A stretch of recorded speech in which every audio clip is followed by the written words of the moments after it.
എംകോമിൻ്റെ third സെമ്മിൽ international marketing IBO2 ഇതിൻ്റെ class നമ്മൾ തുടങ്ങുകയാണ്. കഴിഞ്ഞ സെക്കൻഡ് സെമസ്റ്ററിൽ നമ്മൾ പഠിച്ച മാർക്കറ്റിംഗ് മാനേജ്മെൻറ്റുണ്ട്, അതിൻ്റെ ഇൻ്റർനാഷണൽ വേർഷൻ അത്രയേ ഉള്ളൂ. വളരെ സിമ്പിളാണ്. നമ്മൾ പഠിച്ച അതിലേക്ക് കൺസെപ്റ്റുകളിലേക്ക് കുറച്ചും കൂടെ ആഡ് ചെയ്യുന്നേ ഉള്ളൂ ഇവിടെ. ഫസ്റ്റ്, മീനിങ് ഓഫ് മാർക്കറ്റിംഗ് നമ്മൾ പഠിച്ചിട്ടുണ്ട്. Flow of goods and service from producer to consumer. അതാണ് ശരിക്കും അതുമായി ബന്ധപ്പെട്ട ആക്ടിവിറ്റിയാണ്. The activities related to flow of goods from producer to consumer. പ്രൊഡ്യൂസറിൽ നിന്ന് കൺസ്യൂമറിലേക്ക് ഗുഡ്സ് അല്ലെങ്കിൽ സർവീസ് എത്തുന്നതുമായി ബന്ധപ്പെട്ട ആക്ടിവിറ്റീസാണ് ശരിക്കും മാർക്കറ്റിംഗ്. മാർക്കറ്റിംഗ് എന്ന് പറഞ്ഞാൽ നമ്മൾ പ്രൊഡക്ഷൻ്റെ മുമ്പേ മാർക്കറ്റിംഗ് തുടങ്ങും. മാർക്കറ്റിംഗ് എന്ന് പറഞ്ഞാൽ കൺസ്യൂമേഴ്സിൻ്റെ നീഡ്സ് ആൻഡ് വാണ്ട്സ് മനസ്സിലാക്കുക, അതിനനുസരിച്ച് പ്രൊഡക്റ്റ് ഡിസൈൻ ചെയ്യുക, അതിൻ്റെ പ്രൈസ് തീരുമാനിക്കുക, അതിൻ്റെ ചാനൽ തീരുമാനിക്കുക, അവരിലേക്ക് എത്തിക്കുക. ആഫ്റ്റർ ദ സെയിൽസ് മാർക്കറ്റിംഗ് അവസാനിക്കുന്നില്ല. അവരുടെ ഫീഡ്ബാക്ക് എടുക്കുക, അവർക്ക് വേണ്ട സർവീസ് ചെയ്ത് കൊടുക്കുക. ഇതൊക്കെ മാർക്കറ്റിങ്ങുമായി ബന്ധപ്പെട്ട് തന്നെയാണ്. ഇതൊക്കെ മാർക്കറ്റിംഗ് ആണ്. വെറും പ്രൊഡ്യൂസറിൽ നിന്ന് കൺസ്യൂമറിലേക്ക് ആ മൂവിങ് മാത്രമല്ല മാർക്കറ്റിംഗ് എന്ന് പറഞ്ഞാൽ. അത് പ്രൊഡക്ഷൻ്റെ മുമ്പേ മാർക്കറ്റിംഗ് സ്റ്റാർട്ട് ചെയ്യും. കൺസ്യൂമറിൻ്റെ നീഡ്സ് ആൻഡ് വാണ്ട്സ് മനസ്സിലാക്കുന്നത് മുതൽ പ്രൊഡക്ഷന് ശേഷവും മാർക്കറ്റിംഗ് കണ്ടിന്യൂ ചെയ്യും. മാർക്കറ്റിങ്ങുമായി ബന്ധപ്പെട്ട് പ്രധാനമായും മനസ്സിലാക്കേണ്ട ഒരു കാര്യമാണത്. Next, importance of marketing. മാർക്കറ്റിൻ്റെ പ്രാധാന്യങ്ങൾ. മാർക്കറ്റിങ്ങിൽ പ്രധാനമായിട്ടും പറയാനുള്ളത് കൺസ്യൂമേഴ്സിൻ്റെ നീഡ്സ് മാർക്കറ്റിങ്ങിൻ്റെ വളരെ പ്രധാനപ്പെട്ട ഒരു വശമാണ്. അതായത് മാർക്കറ്റിംഗ് സ്റ്റാർട്ട് ചെയ്യുന്നത് അവിടെ വെച്ചാണ്. കൺസ്യൂമേഴ്സിൻ്റെ നീഡ്സ് ആൻഡ് വാണ്ട്സ് മനസ്സിലാക്കുക, അതിന് മാർക്കറ്റ് സർവേ നടത്തും. അതുപോലെ തന്നെ നമ്മുടെ ടാർഗറ്റ് എന്ന ബയറുമായി ബന്ധപ്പെട്ട എല്ലാ ഇൻഫർമേഷൻ കളക്ട് ചെയ്യുന്നതും ഈ കൺസ്യൂമേഴ്സിൻ്റെ നീഡ്സ് മനസ്സിലാക്കാൻ വേണ്ടിയിട്ടാണ്. അതിന് കൺസ്യൂമറായിട്ട് നേരിട്ട് ഇൻറ്ററാക്ട് ചെയ്യും, സ്റ്റോപ്പ് കീപ്പേഴ്സുമായിട്ട്, അതുപോലെ തന്നെ നമ്മുടെ ഡയറക്റ്റ് സെല്ല് ചെയ്യുന്ന നമ്മുടെ എംപ്ലോയീസിനുമായിട്ട് പലരുമായിട്ടും ഇൻറ്ററാക്ട് ചെയ്തിട്ട് നമ്മുടെ കൺസ്യൂമേഴ്സിൻ്റെ ടേസ്റ്റ് ആൻഡ് പ്രിഫറൻസ് മനസ്സിലാക്കുക. അതാണ് പ്രധാനപ്പെട്ട ഒരു മാർക്കറ്റിങ്ങിൻ്റെ ഒരു ഇമ്പോർട്ടൻസ്. നെക്സ്റ്റ്, മാർക്കറ്റിംഗ് സ്ട്രാറ്റജി പറഞ്ഞാൽ നമ്മുടെ ഒരു പ്രൊഡക്റ്റ് സർവീസ് പർട്ടിക്കുലർ മാർക്കറ്റിലേക്ക് ലോഞ്ച് ചെയ്യാനുള്ള അതിനുള്ള പ്ലാനാണ്. അത് പല നിലക്കാകാം. അവർക്ക് ഒരുപാട് ഓഫറുകൾ കൊടുത്തിട്ടാകാം, അല്ലെങ്കിൽ വലിയ ക്വാളിറ്റിയോ സൈസോ പ്രൈസോ ഇങ്ങനെ എന്തെങ്കിലും വ്യത്യസ്തമായ ഒരു ഡിഫറൻസിയേഷൻ നമ്മളെ പ്രൊഡക്റ്റിന് വെച്ചിട്ട് എന്തെങ്കിലുമൊക്കെ വെച്ചിട്ട് പലപ്പോഴും പല കോംബോ ഓഫറുകളൊക്കെ വെച്ചിട്ട് മാർക്കറ്റിലേക്ക് പ്രൊഡക്റ്റ് ഫസ്റ്റ് ഇറങ്ങുന്നത് കാണാം. അല്ലെങ്കിൽ ഹൈ ക്വാളിറ്റിയൊക്കെ പറഞ്ഞിട്ട് ചിലപ്പോൾ പ്രൊഡക്റ്റ് മാർക്കറ്റിലേക്ക് ഇറങ്ങും. അപ്പോൾ ആ ഒരു നമ്മുടെ പ്ലാൻ, നമ്മുടെ ആ തന്ത്രമാണ് മാർക്കറ്റിംഗ് സ്ട്രാറ്റജി. കൺസ്യൂമേഴ്സിൻ്റെ സാറ്റിസ്ഫാക്ഷൻ.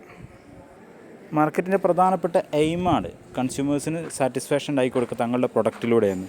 അതിലൂടെയാണ് പിന്നെ തങ്ങൾ എന്ത് പ്രൊഡ്യൂസ് ചെയ്യണമെന്ന് ഒരു പ്രൊഡ്യൂസർക്ക് മനസ്സിലാകുന്നത് അവരുടെ സാറ്റിസ്ഫാക്ഷൻ അനുസരിച്ച്. അതാണ് ശരിക്കും അവരുടെ ഫീഡ്ബാക്കാണ് ശരിക്കും അവരുടെ സാറ്റിസ്ഫാക്ഷൻ. ആ ഒരു സാറ്റിസ്ഫാക്ഷനാണ് മാർക്കറ്റിങ്ങിൻ്റെ പ്രധാനപ്പെട്ട ഒരു ഇമ്പോർട്ടൻറ്റ്. അതുപോലെ തന്നെ സെയിൽസ് ആൻഡ് പ്രോഫിറ്റ് വർദ്ധിപ്പിക്കുക, സ്ഥാപനത്തിൻ്റെ ഗുഡ് വില്ല് അധികരിപ്പിക്കുക. മാർക്കറ്റിങ്ങുമായി ബന്ധപ്പെട്ട കുറച്ച് കാര്യങ്ങൾ നമ്മൾ പറഞ്ഞു. ഇനി മാർക്കറ്റിങ്ങുമായി ബന്ധപ്പെട്ട 5 ഫിലോസഫീസ്, 5 തത്വങ്ങൾ പറയുന്നുണ്ട്. നമ്മൾ മുമ്പ് പഠിച്ചത് തന്നെയാണ്. Number 1, production concept. ഈ കൺസെപ്റ്റ് അനുസരിച്ച് ബിസിനസ്സിൻ്റെ മെയിൻ ഉത്തരവാദിത്തം എന്ന് പറഞ്ഞാൽ കൺസ്യൂമേഴ്സിന് ആവശ്യമുള്ള ഗുഡ്സ് ആൻഡ് സർവീസ് ഏറ്റവും ലോ കോസ്റ്റിൽ പ്രൊഡ്യൂസ് ചെയ്തിട്ട് അവർക്ക് അവൈലബിൾ ആക്കുക. ഓക്കെ, അപ്പോൾ അതാണ് മാർക്കറ്റിംഗ്, അതാണ് ഒരു പ്രൊഡ്യൂസറെ മെയിൻ അദ്ദേഹത്തിൻ്റെ പരിപാടി എന്നാണ് ഈ ഒരു കൺസെപ്റ്റ് പറയുന്നത്. അതാണ് പ്രൊഡക്ഷൻ കൺസെപ്റ്റ്. പ്രൊഡക്ഷൻ കൺസെപ്റ്റ് പറഞ്ഞാൽ കൺസ്യൂമേഴ്സിന് ആവശ്യമുള്ള പ്രൊഡക്റ്റ് നമ്മൾ ഏറ്റവും ലോ കോസ്റ്റിൽ പ്രൊഡക്റ്റ് പ്രൊഡ്യൂസ് ചെയ്യുക, എന്നിട്ട് അവർക്ക് അവൈലബിൾ ആക്കുക.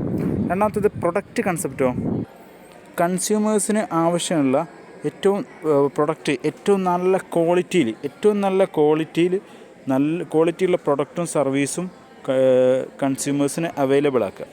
അതായത് ഇവിടെ പ്രാധാന്യം കൊടുക്കുന്നത് നമ്മുടെ പ്രൊഡക്റ്റിൻ്റെ ഫീച്ചേഴ്സിനാണ്. നേരത്തെ ഏറ്റവും ലോ കോസ്റ്റിൽ പ്രൊഡ്യൂസ് ചെയ്യാമെന്നായിരുന്നു. ഇവിടെ ഏറ്റവും ക്വാളിറ്റിയുള്ള ഏറ്റവും പെർഫോമൻസ് ഉള്ള പ്രൊഡക്റ്റ് ആൻഡ് സർവീസ് നമ്മുടെ കൺസ്യൂമേഴ്സിന് അവൈലബിൾ ആക്കുക. അതാണ് product concept. Next, selling concept പറയുന്നത് ഒരു മാർക്കറ്റിലെ പ്രൊഡ്യൂസർ എപ്പോഴും ഫോക്കസ് ചെയ്യേണ്ടത് സെല്ലിംഗ് തന്ത്രങ്ങളുടെ മേലാണ്.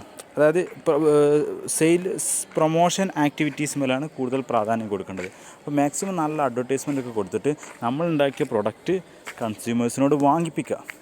സെയിൽസ് നമ്മൾ പ്രൊഡക്റ്റ് ഉണ്ടാക്കുക, എന്നിട്ട് പല അഡ്വർടൈസ്മെൻറ്റും പല പ്രൊമോഷൻ ആക്ടിവിറ്റീസും നടത്തിയിട്ട് അവരെ കൊണ്ട് വാങ്ങിപ്പിക്കുക. അതാണ് മാർക്കറ്റിംഗ് എന്ന് പറയുന്ന ഒരു ഫിലോസഫി ഉണ്ട്. And the next, marketing concept.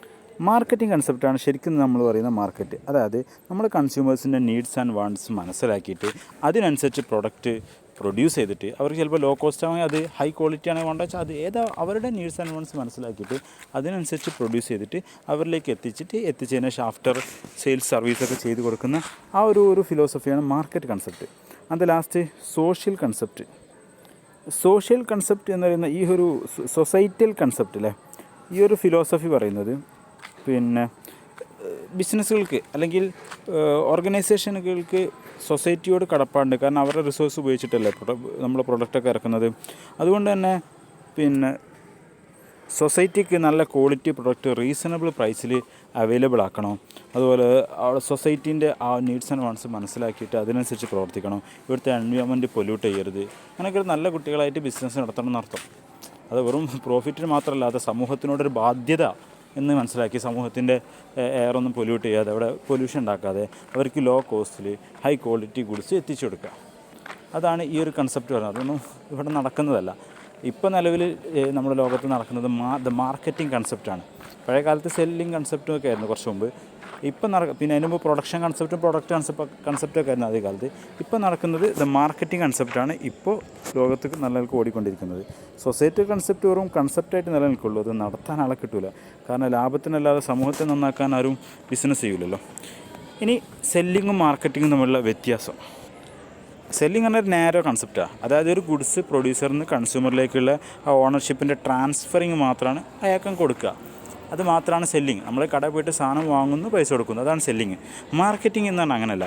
Process of creating maintaining serving the കൺസ്യൂമറിന് ഉണ്ടാക്കിയിട്ട് അവർ മെയിൻറ്റെയിൻ ചെയ്ത് കൊണ്ടുവന്നിട്ട് അവർക്ക് വേണ്ട സെർവ് കൊടുക്കുന്ന എല്ലാ പ്രവർത്തനം, അതൊരു ബ്രോഡ് കൺസെപ്റ്റാണ് മാർക്കറ്റിംഗ്. നമ്മൾ നേരത്തെ പറഞ്ഞതുപോലെ പ്രൊഡക്ഷൻ്റെ മുമ്പ് തുടങ്ങും, ആഫ്റ്റർ സെയിൽസും കണ്ടിന്യൂ ചെയ്തുകൊണ്ടിരിക്കുന്ന ഒരു പ്രോസസ്സാണ്. സെല്ലിങ് സ്റ്റാർട്ട് ചെയ്യുക പ്രൊഡക്ഷന് ശേഷം സെല്ലിങ് സ്റ്റാർട്ട് ചെയ്യുക. പക്ഷേ മാർക്കറ്റിംഗ് പ്രൊഡക്ഷന് മുമ്പ് തന്നെ സ്റ്റാർട്ട് ചെയ്യും. ഇവിടെ സെല്ലിങ്ങിൽ പിന്നെ പ്രൊഡക്റ്റിനനുസരിച്ച് നമ്മൾ കൺസ്യൂമറെ കണ്ടെത്തുകയാണ്. മാർക്കറ്റിംഗ് അല്ലല്ല, നമ്മുടെ കൺസ്യൂമേഴ്സിനനുസരിച്ച് നമ്മളൊരു പ്രൊഡക്റ്റിനെ ഉണ്ടാക്കുകയാണ്. ഓക്കെ, സെല്ലിങ് നാരോ കൺസെപ്റ്റാണ്, മാർക്കറ്റിംഗ് വൈഡ് കൺസെപ്റ്റാണ്. നെക്സ്റ്റ് നമുക്ക് പഠിക്കാനുള്ളത് നമുക്ക് സ്കിപ്പ് ചെയ്യാം. പിന്നെ മാർക്കറ്റിംഗ് മിക്സ് എന്ന് പറഞ്ഞാൽ മാർക്കറ്റിങ്ങുമായി ബന്ധപ്പെട്ട ഒരു 3 കോമ്പണൻ്റാണ്. 4 കോമ്പണൻ്റ്, 4 പീകളാണ്, 4 പീസാണ്. അതായത് പ്രൊഡക്റ്റ് മിക്സ്, പ്രൈസ് മിക്സ്, അതേപോലെ തന്നെ പ്ലേസ്, പ്രൊമോഷൻ. ഒരു മാർക്കറ്റിങ്ങുമായി ബന്ധപ്പെട്ട 4 ഘടകങ്ങളാണിത്. ഈ 4 ഘടകങ്ങളാണ് ശരിക്കും മാർക്കറ്റിൻ്റെ തന്ത്രവും എല്ലാമായിട്ട് കളിക്കുന്നത്. അതിൽ പ്രൊഡക്റ്റ് എന്ന് പറഞ്ഞാൽ എന്ത് പ്രൊഡക്റ്റാണ് ഒരു മാർക്കറ്റിലേക്ക് വേണ്ടത്, അത് നമ്മൾ കൺസ്യൂമേഴ്സിൻ്റെ വാൺസൊക്കെ മനസ്സിലാക്കിയിട്ട് അതിൻ്റെ സൈസ് എങ്ങനെയാണ്, വെയിറ്റ് എങ്ങനെയാണ്, ഷേപ്പ്, പാക്കിംഗ് എങ്ങനെ വേണം, കളർ വേണം, ഇതൊക്കെ തീരുമാനിക്കുന്ന ഒരു പ്രവർത്തനമാണ് പ്രൊഡക്റ്റ് മിക്സ്. പ്രൈസ് മിക്സ് പിന്നെ ആ പേര് പറയും പോലെ തന്നെ പ്രൊഡക്റ്റിൻ്റെ പ്രൈസ് ഫിക്സുമായി ബന്ധപ്പെട്ട വിഷയമാണ്. ഒരുപാട് കാര്യങ്ങൾ ബേസ് ചെയ്തിട്ടാണ് പ്രൈസ് ഫിക്സ് ചെയ്യുക. നമ്മൾ കോമ്പറ്റീറ്റേഴ്സിൻ്റെ പ്രൈസ്, നമ്മുടെ കോസ്റ്റ് ഓഫ് പ്രൊഡക്ഷന്, അതുപോലെ തന്നെ നമ്മൾ ബയറുടെ ബാർഗൈനിങ് കപ്പാസിറ്റി, അങ്ങനെ പല വെച്ചിട്ടാണ്.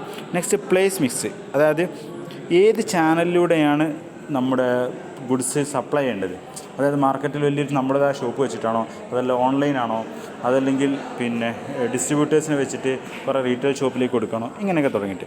ലാസ്റ്റ് പ്രൊമോഷൻ, എങ്ങനെ നമ്മുടെ പ്രൊഡക്റ്റുമായിട്ടുള്ള ബന്ധപ്പെട്ട ഇൻഫർമേഷൻ നമ്മുടെ കൺസ്യൂമറിലേക്ക് എത്തിക്കുന്ന ആ ഒരു പ്രവർത്തനമാണല്ലോ പ്രൊമോഷൻ. നമ്മൾ പരസ്യം, പല കാര്യങ്ങൾ പറയും. അപ്പോൾ ഈ 4 ഘടകങ്ങളാണ് ഒരു മാർക്കറ്റിങ്ങുമായി ബന്ധപ്പെട്ട് കളിക്കുന്നത്. അല്ലെങ്കിൽ നമ്മൾ പ്രധാനമായിട്ട് തീരുമാനങ്ങൾ എടുക്കേണ്ടത് ഈ 4 പീകളാണ്: പ്രൊഡക്റ്റ്, പ്രൈസ്, പ്ലേസ്, പ്രൊമോഷൻ. അപ്പോൾ മാർക്കറ്റിംഗ് മിക്സ് എന്ന് പറഞ്ഞാൽ മാർക്കറ്റിംഗ് പ്രവർത്തനവുമായി ബന്ധപ്പെട്ട 4 ഫാക്ടേഴ്സുകളാണ് ശരിക്കും മാർക്കറ്റിംഗ് മിക്സ് എന്ന് പറയുന്നത്, 4 പീസ്. നെക്സ്റ്റ് നമ്മളിവിടെ ഇൻ്റർനാഷണൽ മാർക്കറ്റിങ്ങിനെ പറ്റിയിട്ടാണല്ലോ പഠിക്കുന്നത്. എന്തുകൊണ്ടാണ് പിന്നെ ഓർഗനൈസേഷനൊക്കെ ഒരു ഇൻ്റർനാഷണൽ ആവണമെന്ന് ആഗ്രഹിക്കുന്നത്? സ്ഥാപനങ്ങൾ ഒരു ഇൻ്റർനാഷണൽ ലെവലിലേക്ക് മാർക്കറ്റിംഗ് നടത്താനുള്ള കാരണങ്ങൾ. Number 1, unfavourable domestic market. നമ്മുടെ നാട്ടിലെ മാർക്കറ്റ് അത്ര ഫേവറബിൾ അല്ല. പല കാരണത്തിലാകാം. ഒരുപക്ഷെ ഹൈ കോമ്പറ്റീഷൻ കൊണ്ടോ, അല്ലെങ്കിൽ അത് വാങ്ങാനുള്ള കൺസ്യൂമേഴ്സ് ഇവിടെ ഉണ്ടാവില്ല, അങ്ങനെ പല കാരണത്തിലാവാം. അതുപോലെ ഇവിടുത്തെ ഗവൺമെൻറ് പോളിസി നമുക്ക് താങ്ങാൻ കഴിയുന്നില്ല. ഇൻ്റർനാഷണൽ മാർക്കറ്റ് ഹൈ ഗ്രോത്ത് വളരെ വളരുന്നുണ്ട്. അവിടെ നമ്മളെ പ്രൊഡക്റ്റിന് ഭയങ്കര ഡിമാൻഡ് കൂടുന്നുണ്ട്. അപ്പോൾ നമ്മൾ ഇൻ്റർനാഷണൽ ആവാൻ ഒരുങ്ങും. അതുപോലെ തന്നെ ഇൻക്രീസ് ഇൻ പ്രൊഡക്ഷൻ. ഒരു പ്രൊഡ്യൂസർ പ്രൊഡ്യൂസ് ചെയ്ത് നമ്മുടെ രാജ്യത്തെ ആളുകൾക്കൊക്കെ കൊടുത്തിട്ട് ഇനിയും ബാക്കിയാണ്. അപ്പോൾ പിന്നെ സ്വാഭാവികമായിട്ട് പുറമേക്ക് എക്സ്പോർട്ട് ചെയ്യും. അതായത് ബിസിനസ്സിൻ്റെ റിസ്ക്കുകൾ കുറക്കാൻ വേണ്ടിയിട്ട്, അതായത് ബിസിനസ്സുകൾ ഒരുപാട് റിസ്ക്കുകൾ തരണം ചെയ്യുന്നുണ്ട്, പ്രത്യേകിച്ച് മാർക്കറ്റിൽ. അത് രാഷ്ട്രീയപരമായിട്ടാകാം, സാമ്പത്തികപരമായിട്ടാകാം, പല കാരണങ്ങളാവും. ഇപ്പോൾ ഒന്നിലധികം രാജ്യത്ത് മാർക്കറ്റിങ്ങുള്ള ഒരു പ്രൊഡ്യൂസറെ സംബന്ധിച്ചിടത്തോളം ഒരു രാജ്യത്ത് എന്തെങ്കിലും പൊളിറ്റിക്കൽ സ്ട്രൈക്കോ അല്ലെങ്കിൽ സാമ്പത്തികമായ എന്തെങ്കിലും വലിയ പ്രശ്നങ്ങളുണ്ടോ അല്ലെങ്കിൽ ഈ വാർ ഉണ്ടായിട്ട് അത് അവരെ ബാധിക്കില്ല. അവർക്ക് അപ്പുറത്ത് മറ്റൊരു രാജ്യത്തെ സെയിൽസുകൾ ഉണ്ടാകും.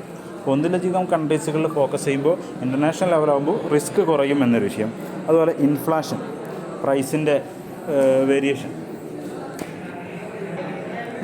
ഇൻഫ്ലേഷൻ എന്ന് പറഞ്ഞാൽ ഇൻക്രീസ് ഇൻ പ്രൈസ് ലെവലാണല്ലോ, പണപ്പെരുപ്പം. അങ്ങനെ വരുന്ന സമയത്ത് ചിലപ്പോൾ നമ്മുടെ രാജ്യത്ത് നമുക്ക് നമ്മുടെ പ്രൊഡക്റ്റ് വാങ്ങാൻ ആളുകളുടെ കയ്യിൽ പണം ഇല്ലാത്തൊരവസ്ഥ വരും. അപ്പോൾ സ്വാഭാവികമായിട്ടും ഇൻഫ്ലേഷൻ വരുന്ന സമയത്ത് നമ്മളുള്ള പ്രൊഡക്റ്റ് കൊണ്ട് വിദേശ രാജ്യത്തേക്ക് എക്സ്പോർട്ട് ചെയ്യേണ്ട അവസ്ഥ വരും. അതുപോലെ ഒബ്ജക്റ്റീവ് ഓഫ് ദി ഫേം, സ്ഥാപനങ്ങൾക്ക് അവരുടേതായ ഒരുപാട് ലക്ഷ്യങ്ങളുണ്ടാവും. ചില സ്ഥാപനങ്ങളുടെ ലക്ഷ്യം സ്റ്റാർട്ടിങ്ങിൽ തന്നെ ഒരു ഇൻ്റർനാഷണൽ ഫേം ആവുക എന്ന് തന്നെയായിരിക്കും അവരുടെ ലക്ഷ്യം. അതുപോലെ ഗ്രോത്ത് ആൻഡ് എക്സ്പാൻഷൻ, സ്ഥാപനങ്ങൾ ചിലപ്പോൾ കുറച്ച് കാലം കഴിയുമ്പോൾ പിന്നെ ഒന്ന് വികസിപ്പിക്കണം, ഗ്രോത്ത് വേണമെന്ന് ആഗ്രഹിക്കും. കാരണം അവരുടെ പ്രൊഡക്റ്റ് അത്ര ആളുകൾ ഏറ്റെടുക്കേണ്ടത് തോന്നുമ്പോൾ അത് പതുക്കെ പതുക്കെ രാജ്യത്തിൻ്റെ അതിർത്തികൾ ഭേദിക്കാൻ തുടങ്ങും.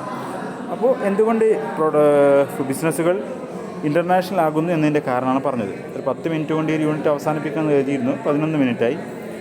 അപ്പോൾ ഞാൻ വളരെ ചുരുക്കിയിട്ട് ഒരു എക്സാം ഓറിയൻറ്റഡ് ആയിട്ടാണ് പറഞ്ഞത്. പ്രധാനമായിട്ടും പഠിക്കേണ്ട സംഗതികൾ ഈ ചാപ്റ്ററിലുള്ള കാര്യങ്ങളൊക്കെ ഇവിടെ ഉൾക്കൊണ്ടിട്ടുണ്ട്. അപ്പോൾ ഇനി പഠിക്കുന്ന സമയത്ത് നിങ്ങൾക്ക് നമ്മുടെ മെറ്റീരിയലിൽ ഇതിലില്ലാത്ത കാര്യങ്ങളുണ്ടെങ്കിൽ, നിങ്ങൾക്ക് അറിയാൻ ആവശ്യമുണ്ടെങ്കിൽ ജസ്റ്റ് ഒന്ന് വാട്സപ്പിൽ ആ വിഷയം ഒന്ന് അറിയിച്ചാൽ മതി. ആ പേജ് ഒന്ന് ഫോട്ടോ എടുത്ത് വിട്ടാൽ മതി, ഞാൻ വിശദീകരിച്ചു തരുന്നുണ്ട്. ഓക്കെ, ഇതോടെ അവസാനിപ്പിക്കാം.